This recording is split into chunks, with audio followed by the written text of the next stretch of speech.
வணக்கம் மக்களே.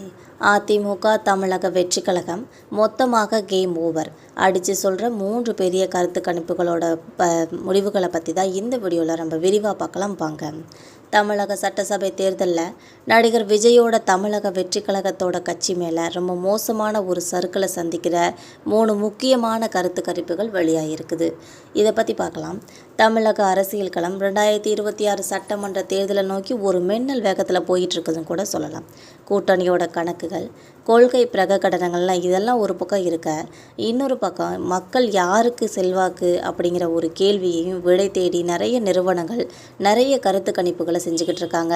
அதை வெளியிட்டுட்டும் இருக்காங்க என்பது குறிப்பிடத்தக்கது. இதில் 3 முக்கிய நிறுவனங்கள் தாவேகா மற்றும் அதிமுக படுதோல்வி அடையும்னு சொல்லி கணிச்சிருக்காங்க.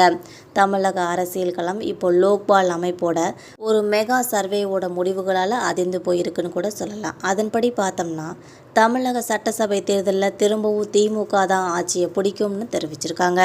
அதாவது திமுகவோட கூட்டணி 181லேருந்து 189 தொகுதிகள் வரைக்கும் வெற்றி பெறுவாங்கன்னு சொல்லியும், திமுகவோட கூட்டணிக்கு சுமார் 40.1% ஓட்டுகள் கிடைக்கும்னு சொல்லியும் தெரிவிச்சிருக்காங்க. இதனால் இந்த கருத்து கணிப்பால் திமுகவினர் ரொம்பவே ஹாப்பியாக இருக்காங்கன்னு கூட சொல்லலாம்.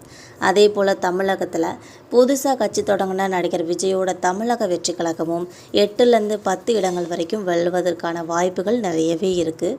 தாவேகாவிற்கு 23லேருந்து 9% வரையிலான ஓட்டுகள் கிடைக்கும்னு சொல்லியிருக்காங்க. திமுகவோட கூட்டணிக்கு 181லேருந்து 189 இடங்கள் வரை கிடைக்கிற வாய்ப்புகள் இருக்குது.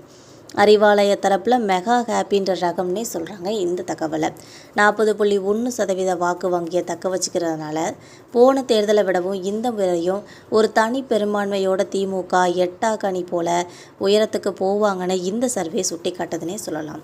இந்த கூட்டணி பலம் ஒரு பக்கம் இருந்தாலும் 181 இடங்களுக்கு மேலே ஒரு கூட்டணி பிடிக்கிறதுங்கிறது தமிழக அரசியலில் ஒரு க்ளீன் ஷேவ் நிலையை நோக்குன ஒரு நகர்வுனே சொல்லலாம்.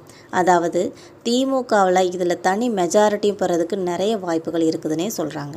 181 வந்துச்சுன்னா திமுக தனியாக 140 வரைக்கும் கூட எடுக்கிறதுக்கான வாய்ப்புகள் இருக்குது.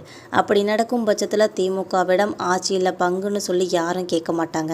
முக்கியமாக காங்கிரஸ் தலைவர்கள் கேட்கவே மாட்டாங்க என்பது குறிப்பிடத்தக்கது. அதிமுகவை பார்த்தோம்னா 38லேருந்து 42 இடங்கள் வரைக்கும் பிரதான எதிர்க்கட்சிக்கு ஒரு சவாலான சூழலில் அமைஞ்சிருக்காங்க. அதாவது அதிமுக இந்த முறை எதிர்க்கட்சியாக சட்டசபையில் உட்கார்றதே ஒரு சிக்கலாக மாறுறதுக்கு நிறைய வாய்ப்புகள் இருக்குன்னு சொல்லலாம். வாக்கு வங்கியில் 2ஆம் இடத்துல இருந்தாலும் இடங்களோட எண்ணிக்கையில் பார்த்தோம்னா ஒரு பலத்த போட்டியை சந்திச்சுக்கிட்டு தான் இருக்கிறாங்க. மக்களை இதை பற்றின உங்களோட கருத்துக்கள் என்னென்னு மறக்காமல் நம்ம கமெண்ட் பாக்ஸில் தெரிவிங்க. நம்ம சேனலை சப்ஸ்கிரைப் பண்ணி பெல் ஐக்கனை கிளிக் பண்ணி வச்சுக்கோங்க. அப்போ தான் நம்ம போகிற அரசியல் தகவல்கள் உங்களை உடனுக்குடன் நோட்டிஃபிகேஷனாக வந்து சேரும். தேங்க்யூ.